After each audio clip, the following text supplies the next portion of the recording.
Shalom rekan-rekan, kembali lagi bersama dengan saya di channel Nasrani Indonesia. Pada kesempatan yang baik ini, kita terus membahas tentang agama, sains, dan juga sejarah. Di channel inilah rekan-rekan bisa mempelajari ketiganya dalam satu paket pengajaran. Oke, ini satu-satunya channel yang membahas tentang agama, sains, dan sejarah.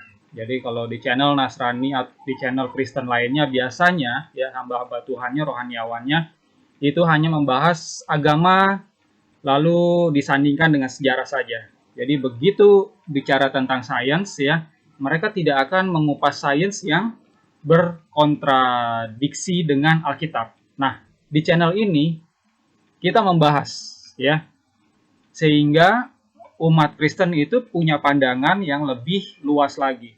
Ya, jangan takut menjadi orang yang memahami sains dengan luas, dengan detail. Jangan takut menjadi menjadi ilmuwan ya. Jangan berpikir kalau jadi ilmuwan itu sudah pasti jadi ateis atau sudah pasti jadi gnostik. Belum tentu ya. Banyak ilmuwan yang tetap mempertahankan iman mereka kepada Yesus Kristus. Bahkan ya, saya akan jelaskan ya, salah seorang ilmuwan dari ateis menjadi Kristen karena mendalami sains. Oke. Topik yang saya mau angkat pada saat ini adalah tentang asal-usul alam semesta. Itu 14 miliar tahun lalu melalui Big Bang. Ya. Kalau kita belajar di Alkitab ya,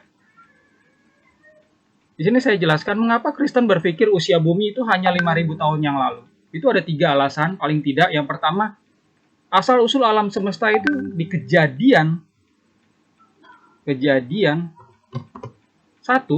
ya, pasal 1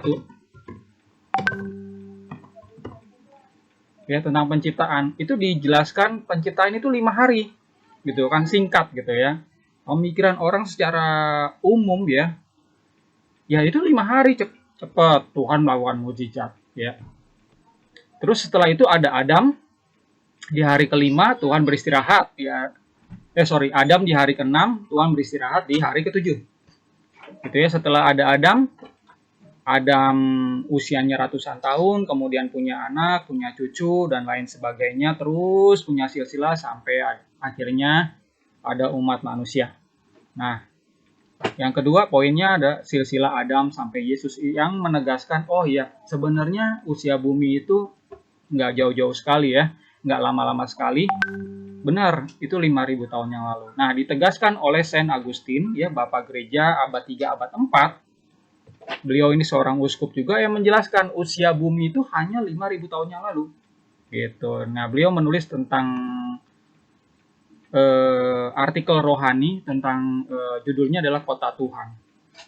Nah, di sini ya, dengan 3 alasan ini ya, umat Kristen akhirnya mempunyai mindset, pemikiran kalau usia bumi ini bukan 14 miliar tahun yang lalu. Jadi punya pemikiran, salah itu sains ya. Salah itu riset-riset modern. Nah, perlu dipahami di sini kalau sebenarnya yang salah itu adalah pemikiran tersebut ya. Pemikiran kalau bumi ini baru usianya 5.000 tahun yang lalu. Kenapa?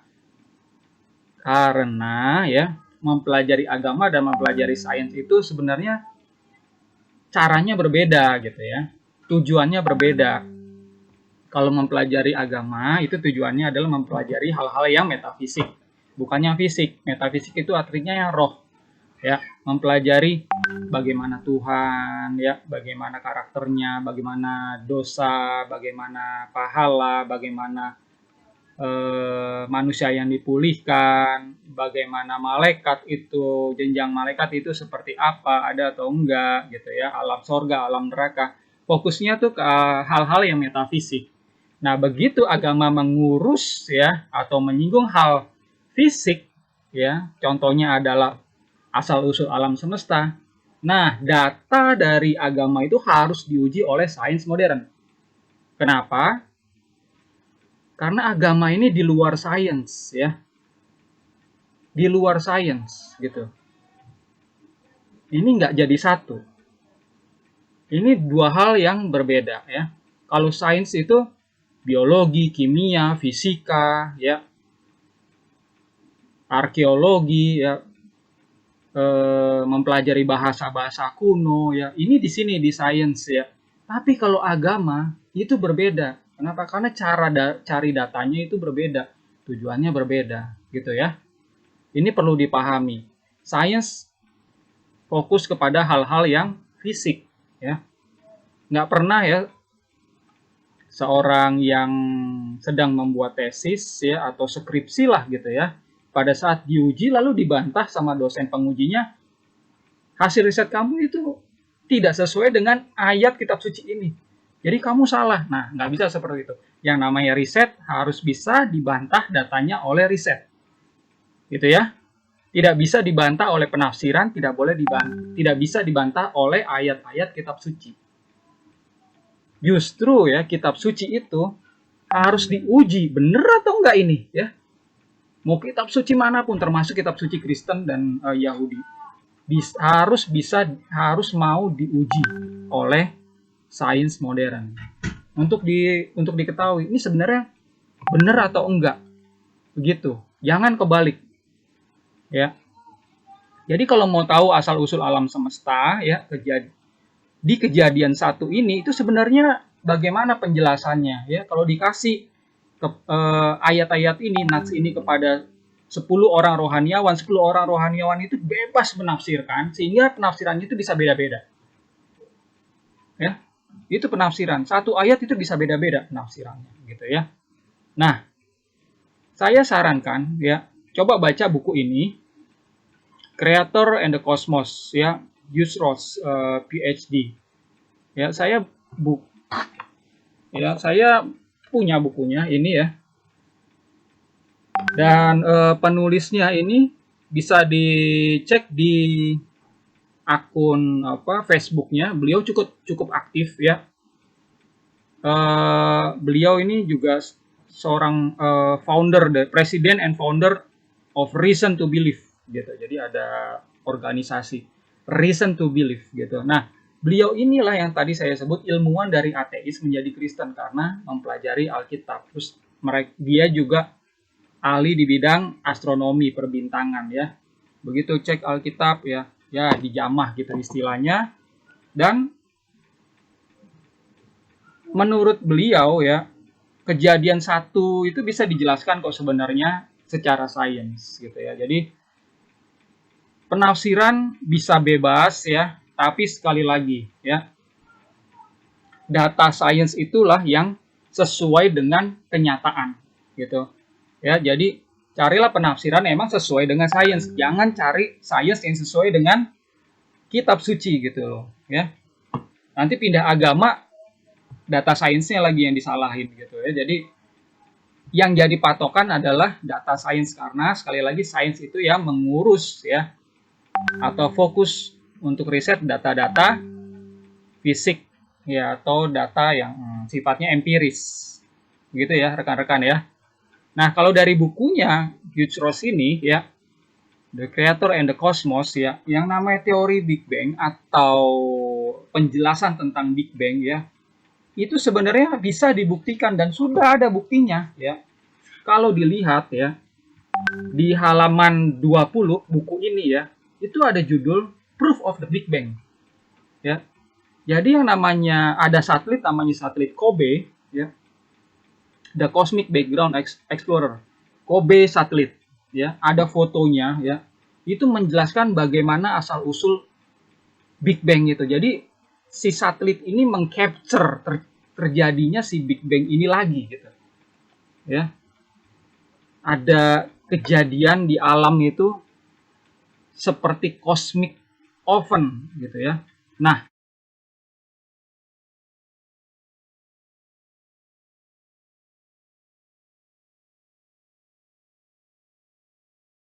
ini menjelaskan bagaimana proses Big Bang itu sehingga ya banyak ilmuwan itu yang akhirnya loh, ini dia Big Bang. Dan si ini Hugh Ross ini menjelaskan gitu. Kalau apa yang ditulis di Alkitab itu ya tentang asal muasalnya waktu, materi, dan lain sebagainya itu muncul, itu punya permulaan, muncul dari satu titik ya. Itu sebenarnya bisa dijelaskan sesuai dengan Alkitab. Nah, dari pelayanannya si Yuchros ini banyak ilmuwan ya, itu yang percaya akhirnya pada Alkitab. Ya, haleluya ya. Gitu. Jadi ini penjelasan ini saya sarankan ya saudara-saudara untuk lebih pahami. Saya sendiri ya, background saya adalah electrical engineering, walaupun saya juga pernah memimpin seminari, tapi saya kan bukan ilmuwan, bukan astronomi, jadi bukan kapasitas saya untuk menjelaskan ini secara detail. Ya, saya intinya aja, ujungnya aja saya ambil. Kalau penciptaan bumi, ya, Tuhan itu berkarya itu bukan tiba-tiba plem satu hari jadi ini, satu hari jadi ini, satu hari jadi ini, sampai kelima jadi manusia. Nggak bisa, nggak seperti itu. Tuhan itu berkarya secara natural ya, sudah sejak 13,8 miliar tahun yang lalu, atau di sini saya bulatkan 14 miliar tahun yang lalu ya, melalui satu proses Big Bang gitu ya. Nah, kalau saudara baca ini ya, buku Sapiens, ya saya juga punya video tentang asal-usul manusia. Seperti apa? Ini juga berbeda dengan asal-usul manusia yang ada di kitab suci ya. Ini ada videonya. Nah, di buku ini ya, ini di halaman yang 500 sekian, di sini juga dituliskan ya. 13,8 miliar tahun yang lalu zat dan energi muncul, awal fisika atom dan molekul muncul, awal dari kimia. 4,5 miliar tahun yang lalu terbentuk planet bumi. 3,8 miliar tahun yang lalu kemunculan makhluk hidup, awal biologi. 6 juta tahun yang lalu leluhur bersama terakhir manusia dan simpanse. 2,5 juta tahun yang lalu manusia berevolusi di Afrika alat batu pertama, dan seterusnya. Ini halaman 501 ya, sampai 502 itu tentang kronologi penciptaan ya, alur waktu apa aja yang terjadi, tahun sekian apa, tahun sekian apa, tahun sekian apa. Jadi asal muasal awalnya dari segala sesuatu itu dari Big Bang ya. Saya sudah tampilkan 2 buku referensi. Yang menulis ini adalah ilmuwan, bukan pendapat saya pribadi ya. Karena sekali lagi yang mengulas tentang hal-hal fisik ini harus ilmuwan, mereka yang punya kompetensi. Ya. Jangan, bolehlah dengarkan rohaniawan yang berbicara tentang hal-hal fisik, tentang ilmu pengetahuan. Silahkan dengarkan mereka, tapi kita harus berpikir, kita harus kritis. Rohaniawan ini punya kompetensi apa selain keahlian di bidang agama. Ya, kalau rohaniawan itu berbicara tentang sains, tentang ilmu pengetahuan, hal-hal yang fisik, yang begitu mendetail, seyogyanya rohaniawan itu mengutip perkataan dari para ilmuwan. Ya, jangan berpendapat sendiri karena itu bukan kompetensinya. Begitu ya, rekan-rekan. Apalagi yang saya mau bahas ini. Ini udah si Yuchros, ini Sapiens. Saya pikir udah ya. Jadi alam semesta itu 14 atau sebenarnya lebih tepatnya 13,8 miliar tahun yang lalu melalui Big Bang ini baru muncul ya. Kalau saudara-saudara mau tahu lebih jelas, saya coba share lagi deh. Ya, ini dari bukunya Stephen Hawking ya. Judulnya adalah A Brief History of Time atau Sejarah Singkat Waktu. Nah, saya coba share deh di sini ya. Jadi ya, kalau saudara-saudara lihat seperti ini ya, bentar ini saya share. Pernah dengar ini nggak, apa, bumi datar? Ya. Bumi datar. Nih gambarnya seperti ini. Konsep bumi datar itu ada karena dulu ya yang namanya manusia di peradaban Mesopotamia itu sudah membuat kalender, sudah membaginya menjadi 12 bulan. Ya. Itu sudah bagus, sudah kemajuan yang cukup bagus karena mereka itu harus membagi-bagi waktu kapan mereka menanam, kapan mereka menuai gitu loh. Ya. Sehingga mereka bagi-bagi waktu nih berdasarkan mereka melihat perbintangan gitu. Nah, pada saat itu yang namanya sains itu belum maju dan mereka berpikir kalau bumi itu datar ya, ada apa firmanen gitu ya, lengkungan di atasnya. Nah, seperti ini ya. Ya. Mana lagi ya? Bumi datar ya. Atau seperti kura-kura jadinya gitu ya. Bumi datar. Coba Mesopotamia.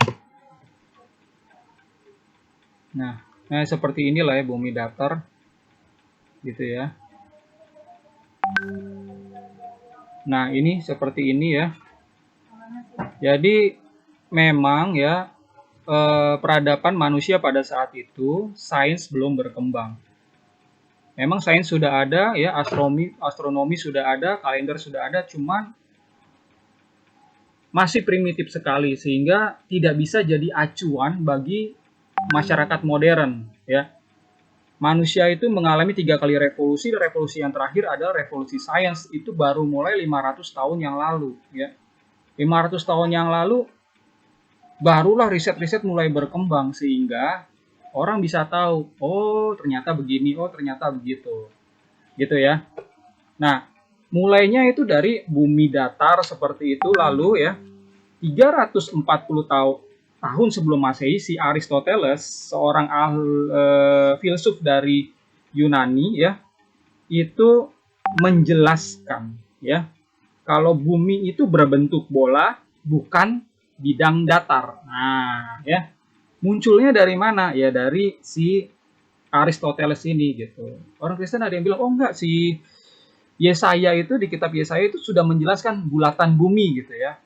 Oke lah gitu ya. Tapi pada saat itu ya yang namanya masyarakat Yahudi ya belum mempunyai kejelasan yang bulat yang dimaksud sama Yesaya itu seperti apa, karena bulat ini juga bulat ya. Bumi ini juga bulat ya. Ini juga bulat ya kan. Nah, si Aristoteles itu baru menjelaskan ya, tapi beliau ini cuma seorang filsuf 340 sebelum Masehi. Bumi berbentuk bola, bukan bidang datar gitu ya. Lalu berkembang lagi ya abad 2 Masehi ada namanya Ptolemeus. Nah, Ptolemeus itu menjelaskan bumi itu bulat juga ya. Terus yang namanya matahari, bulan, terus ada Venus, Mars, Jupiter, Saturnus, semua itu benda-benda langit mengelilingi bumi. Ya. Ini sih Ptolemeus ya. Jadi yang menjadi pusat segala sesuatu apa? Bumi. Nah, ini yang dipegang sama gereja-gereja karena ini si Ptolemeus ini abad 2 Masehi ya. Nah, abad 4 si Saint Augustine tadi itu yang menulis tentang kota Tuhan, yang menjelaskan kalau bumi ini usianya baru 5.000 tahun. Nah, itu kan diterima sama kalangan gereja ya. Ingat ya, belum ada revolusi sains. Jadi ya udah terima-terima aja. Itulah penafsiran gereja saat itu gitu ya. 1514 ya. Nah, si Kopernikus ini sebenarnya jemaat Katolik juga, tapi karena dia takut ya, seorang ilmuwan tapi takut nih pendapatnya ini bakal ditentang sama gereja, lalu gereja akan mengambil langkah untuk menghukum dia. Makanya dia menulis riset ya, kalau sebenarnya matahari itu yang dikelilingi sama bumi gitu loh, tapi risetnya ini anonim. Nah, baru tahun 1609 ilmuwan Katolik juga ya, Galileo Galilei itu berani menyatakan enggak, sebenarnya matahari itu dikelilingi sama bumi gitu. Dia benar-benar menyatakan risetnya, ya, menyatakan hasil penelitiannya itu, dan Roma Katolik itu benar-benar shock gitu ya. Jadi pada saat itu, nah itu ceritanya Galileo Galilei ditentang dan akhirnya ekskomunikasi atau artinya dipecat dari kejemaatan gitu ya. Nah, baru tahun 1929 abad 20 ya, si Edward Hubble, nah ini ilmuwan pakai teropong ya, terus ngelihat loh kok ini apa, galaksi sama galaksi yang lain kok lama-lama makin menjauh gitu. Matahari sama bintang yang lain itu kok makin menjauh ya. Tadinya memang jauh, tapi makin lama itu kok makin menjauh, sehingga ditarik kesimpulan kalau dulunya itu menjadi satu sebenarnya. Kalau ditarik garis lurus satu, kan 13 miliar tahun yang lalu ya, itu sebenarnya semua alam semesta ini dari satu titik gitu, yang sangat panas ya, satu titik aja. Itulah yang kemudian meledak, yang disebut Big Bang. Meledaknya itu bukan meledak dengan dentuman suara yang keras, tapi sebenarnya tidak ada dentuman, tapi emang meletup begitu ya. Nah, sehingga ya benda-benda langit itu dimulai ya ada pada saat itu, sejak adanya Big Bang tersebut ya. Itu gambarannya, sehingga ya sekarang ini setelah si Edward Hubble itu menemukan ini 1929, kan ada riset-riset yang lain, nah, termasuk risetnya si Stephen Hawking ini yang menjelaskan tentang black hole dan segala macam. Nah, itu sudah menjelaskan lebih jauh tentang alam semesta rahasia jagat raya ini itu seperti apa. Namun demikian, yang namanya sains sekarang ini ya, walaupun sudah berkembang ya berabad-abad, tapi tetap belum bisa menjawab semua pertanyaan kita ya. Jadi kalau ada pertanyaan lebih jauh dan belum bisa dijawab oleh sains, itulah ranahnya iman ya. Boleh percaya bagaimana gitu kan, silakan meyakini sesuai iman masing-masing. Tapi apa yang sudah ada dalam sains, sudah ada bukti, sudah ada risetnya, itulah yang harus diyakini sebenarnya. Jadi nggak benar ya kalau bumi itu baru berusia 5.000 tahun yang lalu. Terus bagaimana untuk menjawab ini nih? Kan ada silsilah nih dari Adam sampai Yesus ya yang ditulis di kitab Injil. Terus gimana penjelasannya? Ya. Kalau saya yang menjelaskan ini ya, kan banyak yang tanya sama saya, ini gimana nih penjelasannya? Ya. Adam itu sendiri kan nggak ada ya. Tokoh yang namanya Adam, manusia dari tanah, terus manusia ini punya istri dari tulangnya bernama Hawa, terus Hawa bisa bicara sama ular yang bisa ngomong. Itu tokoh-tokoh yang sebenarnya ahistoris ya, sebenarnya nggak ada. Terus gimana kok bisa ada, bisa muncul gitu ya, silsilah Adam sampai Yesus ini yang menyatakan kalau manusia dari tanah, dan sebenarnya penciptaan itu sebenarnya cuma 5.000 tahun yang lalu. Nah, jawabannya adalah si penulis ini, Injil ini, penulis silsilah ini ya, termasuk di kitab Kejadian ya, itu tidak menulis seperti orang yang dibisikin sama Roh Kudus, dibisikin Tuhan. Ayat ini tulisannya begini, didikte gitu ya. Ayat 1 begini, ayat 2 gini, ayat 3 gini. Ini semua kebenaran. Enggak seperti itu ya. Yang namanya penulis-penulis Alkitab itu menulis sesuai dengan apa yang dia yakini, sesuai dengan ini informasi yang dia terima dari orang sekelilingnya. Jadi terbatas pada saat itu ya, pemikiran orang ya tidak seperti sekarang ya. Jadi penulisnya ini ada di zaman di mana sains itu belum berkembang. Itulah yang ditangkap sama si penulis. Oh, Yesus itu punya silsilah sampai Adam ya. Ditulis ya, dari mana ya? Dari informasi masyarakat sekitarnya. Begitu ya. Dan ini sah-sah aja ya. Boleh seperti itu ya. Kita harus menganggap ini hal yang wajar. Sekali lagi, kalau Alkitab itu bukan buku pengetahuan ya, bukan buku biologi, bukan buku antropologi ya. Jadi ya wajar kalau ada perbedaan-perbedaan oleh karena itu kita mengujinya lewat sains gitu ya. Baik, itu aja yang bisa saya share ya. Kalau ada yang masih ragu, perlu dipertanyakan, perlu didiskusikan, silakan kontak saya. Bisa kontak WA saya ya. Kita berdiskusi. Saya juga punya grup, saya aktif di grup Beyond Religions, atau juga sekarang ini ada grup yang undang saya di grup yang banyak mempelajari ini, yaitu Sekolah Minggu. Silakan kita bisa berdiskusi di situ, atau kita bisa berdiskusi langsung juga. Baik, itu aja dari saya. Saya undur diri. Shalom alaikum, assalamualaikum, dan assalamualaikum.